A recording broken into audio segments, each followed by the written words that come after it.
నమస్తే అండి, welcome to our channel. ఈ వీడియోలో మనం ఎంతో ఫ్లఫీగా ఉండే healthy and tasty vegetable omelette preparation చూస్తున్నామండి. ఇంట్లో ప్రిపేర్ చేసుకున్నట్టయితే పిల్లలకైతే ఒక ఆమ్లెట్ తింటేనే వాళ్ళ టమ్మీ అంతా ఫుల్ అయిపోతుందండి. అండ్ డైట్లో ఉన్న వాళ్ళు కూడా ఈ టైప్ ఆఫ్ వెజిటబుల్ ఆమ్లెట్ ఒకటి తింటే సరిపోతుంది. ఇప్పుడైతే ప్రిపరేషన్ ప్రాసెస్ చూద్దాం. ఫస్ట్ 3 ఉల్లిపాయలని తీసుకొని ఎంత సన్నగా తరగగలిగితే అంత సన్నగా తరిగి ఈ విధంగా పీసెస్ కింద కట్ చేసుకొని రెడీ చేసి పెట్టుకోండి. అందులోనే 1/2 టేబుల్ స్పూన్ పసుపు, మనం ఇక్కడ 6 eggs వాడుతున్నాము కాబట్టి దానికి తగినంత సాల్ట్, స్పూన్ మిరియాల పొడి, స్పూన్ అల్లం వెల్లుల్లి పేస్ట్, ఇందులో మనం ఎండుమిర్చి కూడా కొద్దిగా యాడ్ చేసామండి, ఒక పచ్చిమిర్చి, ఈ విధంగా తరిగి పెట్టుకున్న ఒక క్యారెట్ తురుము, సన్నగా తరిగి పెట్టుకున్న కొత్తిమీర.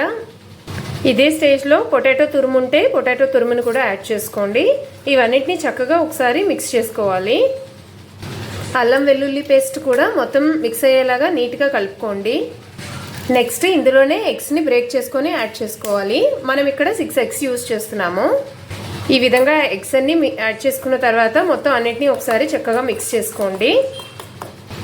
ఎగ్స్ యాడ్ చేసిన తర్వాత మనం టేస్ట్ చెక్ చేయలేం కాబట్టి ఎగ్స్ యాడ్ చేయక ముందరే ఆనియన్స్ టేస్ట్ చెక్ చేసుకుంటే మనం ఏదైనా టేస్ట్లో ఇంబ్యాలెన్సెస్ ఉంటే యాడ్ చేసుకోవచ్చు. విస్కర్ ఉంటే చక్కగా బీట్ చేసుకోవచ్చు. విస్కర్ లేనట్టయితే ఈ విధంగా స్పూన్తోనే కొంచెం ఫాస్ట్గా బీట్ చేసుకుంటే ఆమ్లెట్ అనేది ఫ్లఫీగా వస్తుంది. ఈ విధంగా నొరగొచ్చినంత వరకు బీట్ చేసుకోవాలి.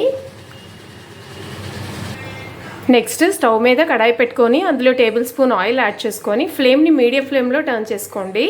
అండ్ ఆయిల్ అంతటిని ఈ విధంగా పాన్లో స్ప్రెడ్ చేసుకోవాలి. ఆయిల్ కాస్త ఫ్రై అయిన తర్వాత అందులో కడాయికి సరిపోయినంత 2 గరిటెలని మిక్సర్ని అందులో యాడ్ చేసుకోండి.